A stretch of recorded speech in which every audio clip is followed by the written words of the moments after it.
One thing that being up all day does is for some reason it locks you in. And I believe that's mainly because your brain function is probably just slowing down. So it's not so much as filled as it usually is. I've been having like a streak of just bad sleep since March started. Like holy shit. And I'm not even gonna blame March. I would say January, February, and March. I've just been having a bad sleep schedule. But I've always had a bad sleep schedule for years. That's kind of how it is. I'm a night owl, and I do have like insomnia to some extent. And I was laying in bed thinking about just everything, right? And to reference, not for to kind of give you a little bit more information. It is 8 in the morning right now. I've been up all night, and it just had me thinking about everything, my past, even to some extent my present.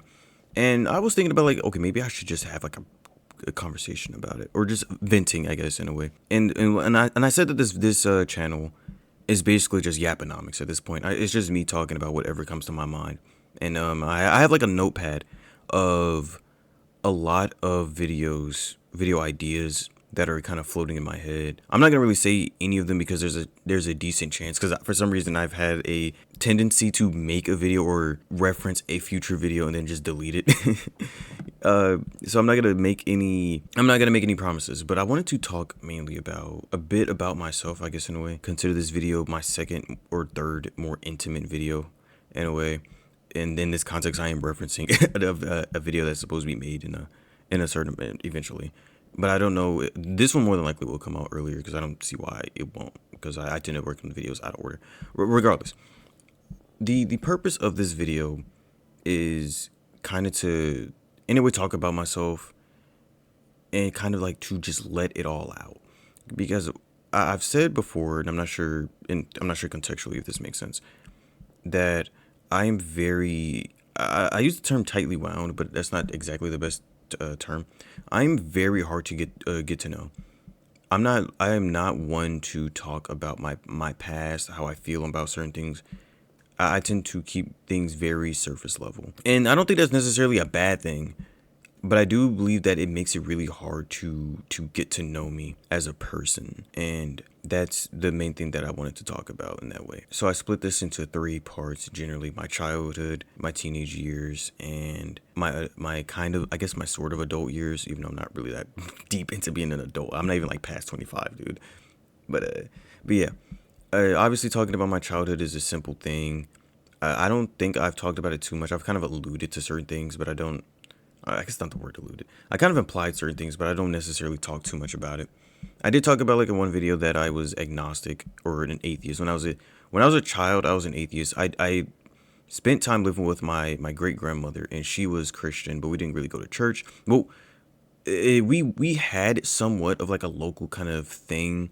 For example, I'm not gonna say where I grew up, but there was this local kind of church, not church, but this lady would kind of hold like a meeting type of thing in her house, and there was a lot of older women and stuff that would be there, and I would be with my cousin, and we would usually we would get like little gifts like on Christmas and stuff like that.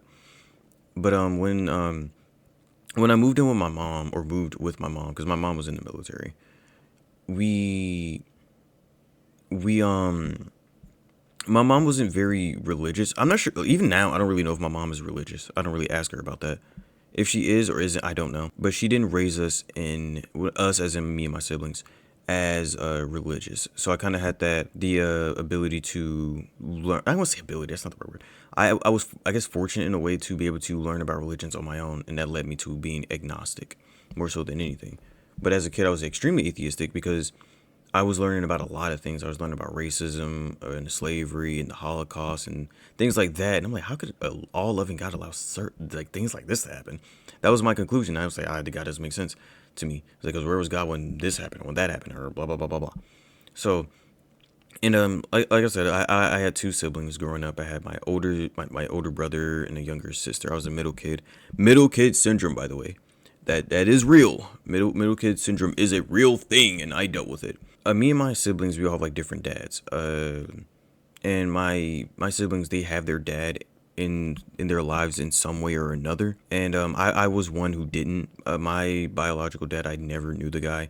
I knew he knew I existed, because my mom was pretty open about that. And I do feel like that did a certain amount of psychological damage growing up. But I actually do believe as I've gotten older, it's better that I knew than for it to be treated as if I didn't. Because how he treated me was, it's like he would kind of build up a hope that he would come around, or the idea that he would come around and we'll talk, blah blah blah blah blah. But he never did. And this becomes a lot more important when I become a teen, when I'm a teenager. But obviously this isn't that important as when I was a kid. I did have a kind of like a paternal figure around, but as I gotten older, post like fourth, fifth grade, when I moved out of the state, I didn't really see him too much. I would see him maybe like an accumulated month out of the year for the summer. But I mean, he had his own family and he had his own kids and stuff like that. He did not treat me differently. That's not what I'm implying. He didn't treat me differently at all. But he had other responsibilities. So when I came there, I wasn't the main responsibility, and I accepted that. And granted, those kids that he had, I do genuinely consider them my siblings, because I've known them since they were in diapers, bro. But my childhood was fairly lonely in a way, and pretty typical. I'm gonna say lonely. I would say that's more so my teenage years. But as a kid, I was a pretty normal kid. I had friends. I had crushes and stuff like that. But I didn't date or anything like that as a kid. I was very aromantic, or I had a crush on one and a half girls. Growing up, I had like an infatuation with a girl when I was like in fourth grade. I remember her name and everything now. Well, it's very easy to remember because her name was a season. And then there's a girl that when I was in fifth grade, I did have a crush on her. I just didn't accept it. I was for some reason very against accepting I had a crush on this girl. And so I really thought about it. I was like, yeah, I did have a crush on her because I was thinking about her a lot. I would say that the first girl was more infatuation. The second girl was an actual crush, like a proper crush, because I actually knew the girl better than the first one. The other girl I just thought was really pretty, typical stuff like that. And when like I said, my mom was in the military. I was a military brat. I lived on base for like a decent amount of years. We got very close to a family that also lived on base, just like a house or two down, a house and a half really, because we lived in these houses, townhouse things, where it was a house. Well, two houses kind of split in half in a way. They didn't have like no proper connection. Like you can't just like walk into the other house is what I mean. But think of like, yeah, like a townhouse just split in half. Like if you knocked on the window, not the window, on the wall, you could kind of hear the other person knocking back. Because I remember me and the kid we were just playing like a knocking game on our walls. But when it comes to like my after a certain amount of time, I stopped going outside as much when I really started getting into games. I always was into games. Me and my best friend at the time, we would play Minecraft and Call of Duty, Black Ops 1 or 2. Nah. 1 or 2. It was one of them. We would play that game. Zombies, obviously, we were shit at the game. My older brother would, obviously, I could just say my brother. My brother, he was friends with my friend's older brother. We were very intertwined with their family. And he would, play the game with them, and then we will watch, me and my friend, they will try to replicate what they did. And we were just very shit at it. And the other game we played a lot was Minecraft. And because he had Minecraft, I didn't have the game. I loved Minecraft. I don't know why. Because now that I actually have Minecraft, I kind of find the game boring. But back then, I loved Minecraft. And other times we would go outside and play with the other kids in the neighborhood or the cul-de-sac. And because like how the neighborhood was built, it was kind of built like a weird kind of shaped L. And I live kind of near the bottom of the L. So you could like walk all the way up the neighborhood type of thing. Like if I turned right and you just walk straight, you kind of cut through the neighborhood. And I stopped going outside more as I got more into gaming. I will really say it was Black Ops 2, I think, that really kind of fucked me when it came to going outside, because I started getting really, really into gaming.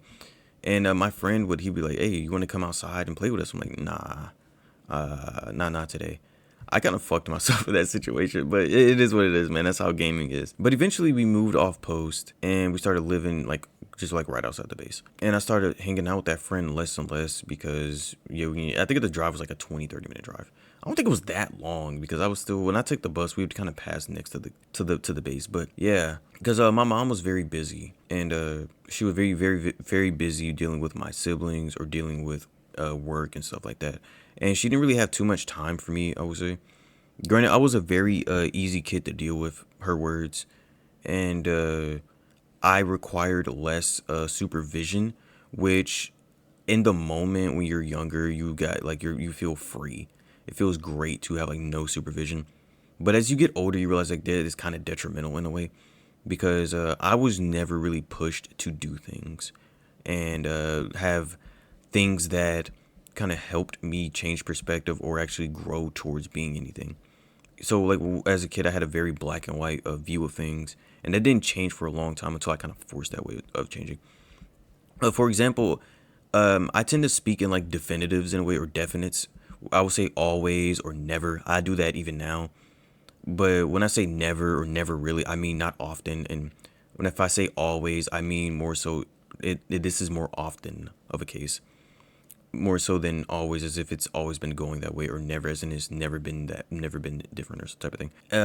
After that point, because I was mainly from like up till 12 in a way. But when I hit teenage years, so middle school and a little bit in high school, I was moving a lot. I was moving up and down the states. Almost every semester, I was moving to a different school, and that was to some extent pretty. I'm gonna say to some extent, a major extent was pretty detrimental because I started treating relationships or friendships as not necessarily a commodity, but something that is unnecessary because of a lot of things. I had a lot of problems or insecurities about how I felt to other people. And to kind of like pull back towards like my childhood, my brother and my sister, they would never really be in the house like that. I was like I was the only kid that was actually in the house a lot or often because my brother would just be out playing with his friends. My sister would be, somewhere doing stuff. I don't want to get into that. Granted, sometimes she would be home and we'll play with the toys and stuff like that. For example, I was into toys until I was about, I would say like 14. 14, that's when I stopped getting into toys. No, eight. How old are you when you're eighth grade? About eighth grade, 14. I had a late birthday, 14. And when it came down to it, I had a lot of things I used to kind of hold on to or latch on to when it came to what people would say to me. Granted, I'm more of an actions more than words type of person now, but when somebody told me something, I just genuinely believed them. Because I ain't gonna say I was gullible per se, but if I knew you or trusted you, I would treat damn near anything you said as like gospel in a way. Uh, for example, my brother, right? I don't know, remember why or what brought this up. I think it was an argument about about something stupid because it was always some stupid shit with me. And he and I and basically it came down to I guess the question was like, would you rather live with them, as in like his friends, or stay with us? And he basically just said, nah, I'd rather, and I don't say nah, but he said something along the lines of he'd rather be with his friends than be with us. And that shit actually hit me for a while. I ain't gonna say I think about it now, but at least stuck in my head till now, which is more important because that obviously left an impression on me as a kid. And my mom even says stuff like that too. Not like that specifically, but stuff that stuck with me. Because I for some reason when I was younger, I always felt like kind of like the least loved kid out of the three. And granted, my mom and my sister always would butt heads, and so would my mom and my brother. But I mean, like they still had like decent amount of interactions. I didn't really, from my perspective, I didn't get like a lot of interactions, not too much growing up. And I don't necessarily think that was bad overall, I guess, because I understand the situation better. But as a kid, you're not thinking about that. Because I would bring up even like petty stuff that used to kind of get under my nerves, right? Because for example, like my mom's email is like my sister's name and stuff like that, and my mom's password was my brother's name and stuff. And I don't think there's nowhere near enough information if you get her email. But I remember bringing that up to my mom randomly, asking like, why am I not your password? Why am I not your email or something like that? It was always something small, but it would always get under my skin. That I just felt for long periods of time that I felt like my mom. I ain't gonna say my mom didn't love me. That's not necessarily what I felt. But I felt like out of the three of us, my mom cared about me the least. And granted, because like people would say I was my mom's favorite, and granted, maybe not. My mom did say it herself. There's a difference between saying it and showing it. And granted, I know my mom loved me, obviously now, but as a kid, I didn't exactly feel that way. But back to the second part, the teenage years. Yeah, I moved a lot in my teenage years. I kind of started to care less about my about friendships because of all the moving around a lot. Yeah. And in my teenage years is where I was the most angsty, but it was also my most loneliness, or not loneliness, my most lonely. Even though I'm kind of continuing that streak, I'm doing better, I guess. But I guess I'm continuing my streak now, but not as bad. But yeah, I was very very lonely. What I guess a positive was after fifth grade, once I moved, I basically became ace. Like I had generally no interest in women. Like I could be I was attracted to women, obviously, but I wasn't attracted to anything past it. It's like think of it like the way you can find a dog cute, but that's pretty much it, right? That's the most how I felt towards like women. I'm not comparing them to dog or to animals, but what I mean is I didn't feel anything other than like general attraction type of thing. It's like think of it like a married woman or a married man seeing a woman or a guy and they're like, oh, they're handsome or they're pretty, but they don't feel anything more than that. They feel like they can feel attraction, but they're not gonna act upon it or have no further interest than that, other than just surface level attraction. That's how I felt towards women. And obviously, I don't think that's necessarily a bad way of viewing it. And even now, I don't know what caused that. I just randomly lost interest in women. I think it was mainly because I lost my infatuation, and I just couldn't. My brain couldn't process it because it ended so abruptly. But I just wasn't interested in women or anyone really, because I'm a person who can recognize attraction in men or women, but I just don't. I don't feel like anything towards men. Obviously, at least I don't. But yeah, I was ace, so I didn't. I'm not gonna say I was ace, but I was basically ace, so I didn't feel any inclination toward that. And I think that's actually was the best case scenario given how lonely I was. So I didn't do no weird stuff or stuff like that. And at least I was one positive thing, so it alleviated some of the pain. And but granted, like girls or whatever, they would be interested in me. Sometimes I'm not sure if they were actually interested in me or if they were just fucking around. I don't know. It doesn't really matter too much. But yeah, my teenage years are very lonely, very angsty. Uh, moving around a lot in middle school, so I didn't feel. I guess I'm gonna say properly placed until I moved to like here, not here where I'm at now, but here in this state. And I spent like 2-3 years in high school here. I didn't make any friends like that because I was just expected to move again. I guess that's the negative of being a military brat. I guess you was expected to move. Granted, my mom wasn't even in the military at this point, but we still were affiliated because my mom was married. And one thing I'm so sick about is I could have hypothetically been in Hawaii or in Germany, and we got fucking stuck here. I'm so sick. But yeah, my teenage years are very lonely, and that did a lot. That did a number on me, and I'll get into a little bit of detail. So like I said, I like the point I was making earlier with my biological father. He would kind of not gonna say show up because that's not the right word because that'd be a very positive way of viewing it. He would when I would come into the state where he lived, because most all my siblings' parents, my mom was from. Not gonna say she's not from there. I guess technically we're gonna go by birth certificates, but she is from that state. I'm just not saying it. All my me and my siblings' parents. So every time I go down to visit my grandma, my mom would tell me, oh, your dad's gonna come visit, or whatever. And I used to believe, I used to get nervous about it, like, ooh, wow, I might actually meet this guy.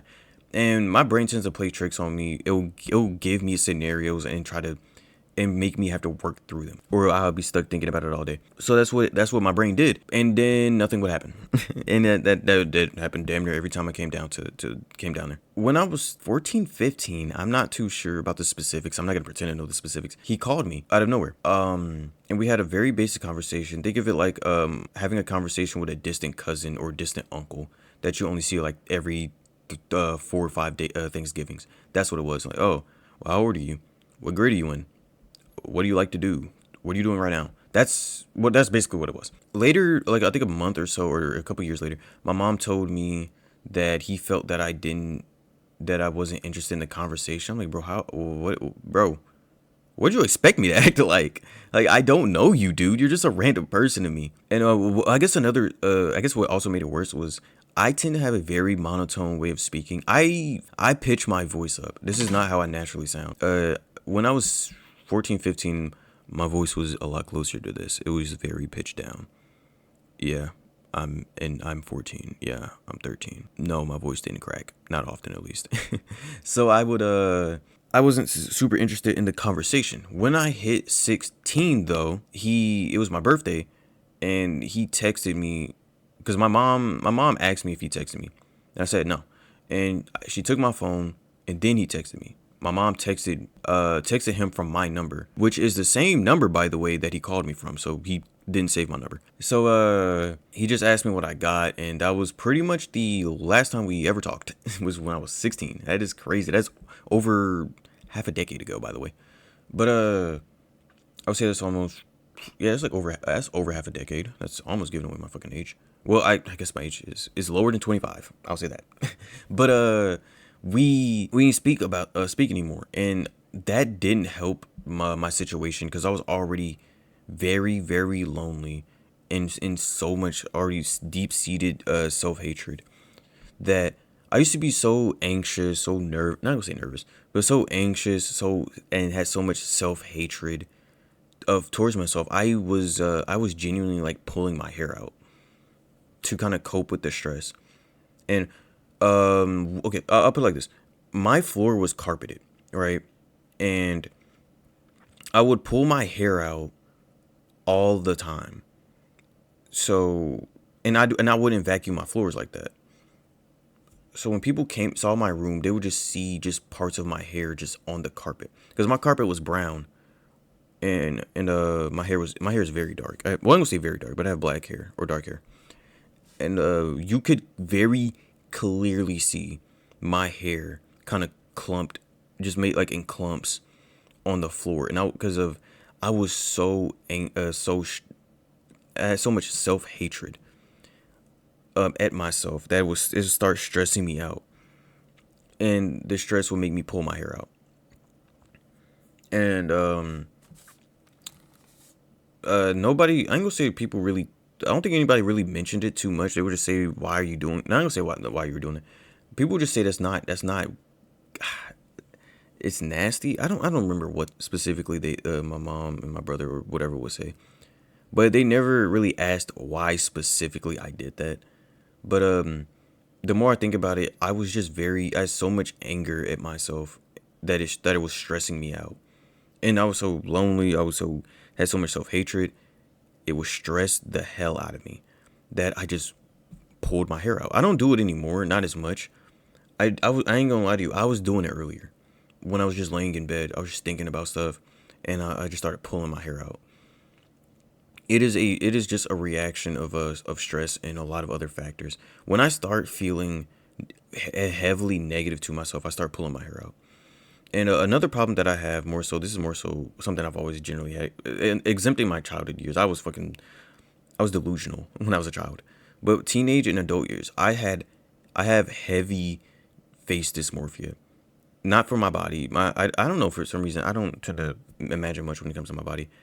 I have heavy face dysmorphia, as in like sometimes I cannot look myself in the mirror because I just see one of the ugliest people of all time, and it stresses me out. And I was thinking about that in bed, and especially when I'm up all night, it starts to ticking in my head. It starts eating away on me, and I start pulling my hair out. Luckily, my hair is longer, so when I pull it out, I'm just pulling mainly just the top part of my hair, or like the little tips of my hair more than anything. But I get so stressed thinking about that. I don't like to use the term stress, but I'll get so depressed from it that I would start pulling my hair out, and I kept doing that. I got like a big, like not gonna say a big, but I had like a little clump of hair just sitting on my blanket, and since the sun started rising, I was able to see it. Like, bro, I'm pulling my hair out again. I fucking hate that I do that shit. But a lot of times my mom, my sister, whatever, they would just say I shed like a dog. Like, I'm not shedding. I'm pulling my hair out. But when I was a teenager, like when it came to like I already said I was basically ace, but I did have mainly two or so problems with women, and even like two guys or one guy, not no, not two. I had like a gay guy. We were sort of friends when I was in high school. In high school, I was in middle school. We were not gonna say we were friends, but we had the same classes. And he ended up. This is back when like Kick was popular, so a little bit of my age there. But this is back when Kick was popular, and he got my Kick from my sister. I don't know why she gave. He asked for my Kick from my sister, gave it to me, and he was like, "I like you," and I'm like, "I know." Like I wish I had my Kick, but I know damn well I don't have the emo no more. But he was texting me about that, but after I eventually, not gonna say I eventually, but after multiple times telling him I'm not interested, he dropped it, and we kind of just pretended nothing happened. But when it came to women, this was more so like latter high school, or like 10th, no, ninth grade, maybe. It was not here. It was like ninth grade. It was two girls in the school. It was when I first got to the school. I think I still have that damn jacket too, but I cannot wear that shit at all. My bulging muscles. But it's when I first got to the school. I was a freshman. She was a senior or junior. Because in my first period class, I was the only freshman in my first period class. Everybody was at least 2 to 3 grades higher than me. These are grown ass people, damn near. I was a young ass kid. They treated me like I was. I ain't gonna say they treated me bad. They treated me like I was young. Like at most they would call me adorable, bruh. I don't want to hear that. But they knew who she was, so she was clearly a senior or junior. But her friend came up to me while I was sitting at the table, the breakfast table, away from everybody, close to the door. I remember this very clearly. Her friend came up, gave me her number, and I'm like, okay. I was not interested. I don't know. Like I said, bro, I just not interested in people at all. So eventually I leave because breakfast ends. I'm walking to my next class, and she I guess there's a loud noise, and I try to look behind me. She says, "Don't look back. Don't look back." I'm like, bro, what? I was not. Even if I looked back, I wouldn't know who she was. I wasn't paying attention. But eventually, a week or so later, she comes into the class, and then she comes up to me and says, "Why ain't you text me?" I'm like, "Huh?" I dead ass freeze. I'm like, "Who the fuck is this, bro?" Because I granted, I completely forgot. But this is how I found out she was an older student, because the one of the seniors was like, "Yo, I don't remember her name. We'll leave him alone," and stuff like that. But eventually, this all culminates to one day I'm walking to my next class. It eventually, maybe weeks later, and I'm walking to the right, very close to the lockers, and she is walking. Actually, this time, first time I actually properly look at her. She's like a bigger. She was a bigger black lady, a bigger black girl, fat, basically. But she was a bigger black girl, and I'm walking, very close to the lockers to the right. She's on the left. There's decent amount of, like, you can fit another person between us generally, but she kind of like reaches her hand out, not towards like, not to like grab my arm, but like she reaches down, and I'm trying to move over to the right. She just basically just completely cups my fucking genitals, and there's a person behind her, a guy, and he kind of starts just laughing, and I'm like, bro, I don't like. First of all, I don't like being touched voluntarily. So that some random girl just fucking completely just grips me up, bro. I'm not prepared for that. That shit confused the hell out of me. I didn't react in the moment. I kind of just kept walking. I'm like, what the fuck? But I sometimes I think about that. I'm like, bro, that's just genuinely sexual assault, bro. But and in the same year or next semester, it might have been the next semester, there was a girl who used to bother me a lot, and she was I'm gonna say she was very aggressive per se, but she would sometimes be very aggressive with other guys or fight them or whatever. And I'm like, bro, I didn't like her. I'm gonna be honest, I did not fucking like her, because I had to see her all the time. She would bother me all the fucking time. And then, like, she would try to give me, like, noogies and shit like that. I knew she liked me. I for some reason, just knew it immediately. But I'd never react. When I was never reacted, I never did anything about it. And she would have this other kid. He was like a little. I don't say he was little because I was little. Scrawny kid, nerd looking kid, and he wouldn't exactly properly engage in it. Because I ain't gonna lie to you, bro. I used to be a little demon when I was a kid. I would just fight people. So I mean, obviously he didn't know that. But if he did bother me the way she did, I ain't gonna lie to you, I would have punched the fuck out of him. But it culminates eventually with her. How the room, how the class was built was there was 3 sections for the desks. The desk on the outside would be kind of pointed away, like towards the middle, and the desk in the middle would be pointed directly towards like the projector thing. So since I was all the way on the right, you had to look to the right to look at the projector. And if somebody was passing, like sitting in the desk, kind of like to your right, they would kind of pass in front of you. And sometimes we would like interchange in the seats, or she would. I wouldn't. I would always sit in the same spot. But she stopped in front of me, and I had to turn to my right to take the notes, and she completely just bare. She forced my face into her chest. And a lot of times when I have like a heavy emotional reaction, I tend to just default go blank and don't react to anything like that. So I didn't really react to it. I kind of just paused, and when she finished, I kind of just went right back to doing whatever I was doing, type of thing. But yeah, my teenage years were very interesting. Suffice to say, I may not have had a lot of friends, but I had a lot of weird interactions. Even some with women, some with not often with men. A lot of men would just kind of let me be uh the quiet guy. They would just let it slide. Like a lot of times when it comes down to being quiet, like people didn't really bother me. I didn't get bullied or anything like that. Not really. Even the girl who was messing with me, I don't really consider that bullying per se. But I didn't get bullied. I didn't do anything like that. I was a shorter guy, you know. I was the type to have very weird incremental growth. Like even me, I was growing at like 19 years old and 20. I was still getting taller because I was very, I don't know, I think I just had stunning growth. But yeah, I was a shorter guy. I was always one of the shorter people in class. But I didn't really get bothered because of it. I do be hearing about stories who were about guys who were short who got bullied. I didn't get bullied. Nah, people were fine with me. A lot of people were actually pretty nice to me, generally. I think they just realized I was very awkward, or they thought I was autistic. I don't fucking know.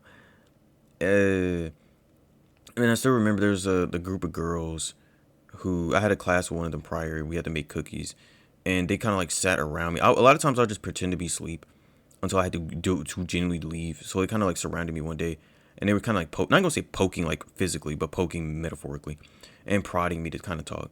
And one of the reasons why, I guess, was because when I was young, I don't want to say when I was younger because my voice is still the same. I had a deep voice, I guess, and they would bother me trying to get me to talk, and I just wouldn't do it. I guess I think I am fucking autistic when I think about it, because a lot of problems, like people genuinely always gave me a chance to speak, and I just wouldn't do it. You're like, yo, talk to me, like say something to me, say something, I'm giving up on you. A girl literally did sing that to me before, but she I just wouldn't do it. I was so gung ho on being this fucking weirdo. But getting to the next point, I guess this is still my teenage years. Is after I finished school, because I finished school online, and it wasn't necessarily the worst thing that could happen. It wasn't the worst case scenario. I actually kind of I finished school early, not early, but finished school online. That's where there was a lot of those other videos started coming out. Was when I was in online school.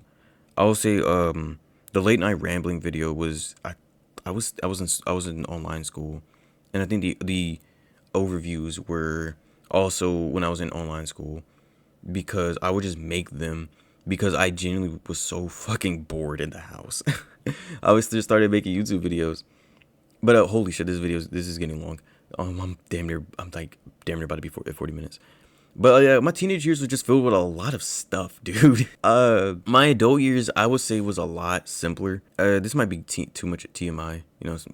I mean, I guess if you know me in real life, you may get like some inclination who I am. I went through a lot of failures in my adult years. I guess I'll count 18, 19 here too. Is that I had a few jobs. I worked at McDonald's for like a week. It was horrible. Not the job. It was just a bad time. I was going through a lot when I had to do that, and I couldn't properly go to my to work because of a lot of other factors. Uh, I did go to the military. I went to the Navy, and I failed out of it because I was such a big baby about it. I ain't gonna say a big baby. I don't think the Navy was ever for me. I wanted to go to the Air Force. I just never knocked on the fucking door or ring the doorbell thing. But I was supposed to go to the Navy. I went to boot camp. I was there till for about 9 weeks, and I kind of quit out. I was not there taking the training for 8 9 weeks. I just took the extra week at that point. But I did want to finish it. Sometimes I think about that, like, damn, I would have been a pretty decent ways into my fucking career by now.